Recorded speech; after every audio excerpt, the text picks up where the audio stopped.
I rekao si da si vidio nekoga tko je uskrsnuo iz mrtvih, za koga si molio preko telefona, zar ne? Nije li to nevjerojatno? E sad, vidite, upravo to nam treba ovdje.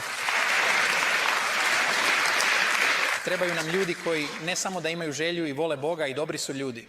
I oni samo žive od tuđeg pomazanja.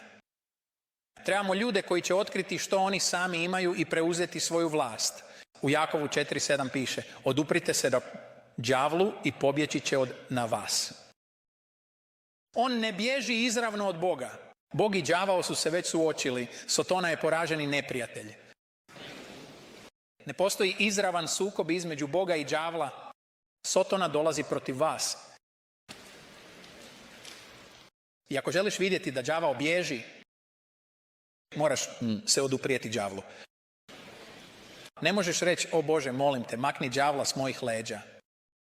Moraš se ti sam oduprijeti đavlu i dopustite mi da podijelim s vama u Jakovu, odnosno u Efežanima 4. poglavlju, gdje piše: srdite se, ali ne griješite. 26. stih: neka sunce ne zađe nad vašom srdžbom. Ljudi su to protumačili kao: ne, Bog zna, mi smo ljudi.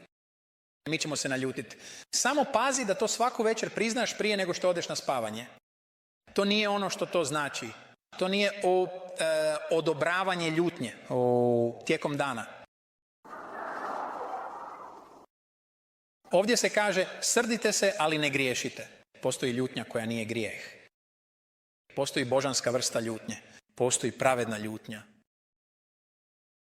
I trebaš se naljutiti s pravednom ljutnjom. I nikada je ne smiješ pustiti da ode u krevet. Nikada. Ne dopusti da sunce zađe nad njom. Držite ga uzburkanim. Trebaš se naljutiti. Trebaš doći do toga da mrziš bolest i nemoć. Znaš, ja mrzim bolest jednako kao što mrzim grijeh. Većina ljudi misli da je to radikalna izjava, ali ja ne bih više dopustio da se razbolim nego što bih počinio preljub. Znam da su neki od vas kao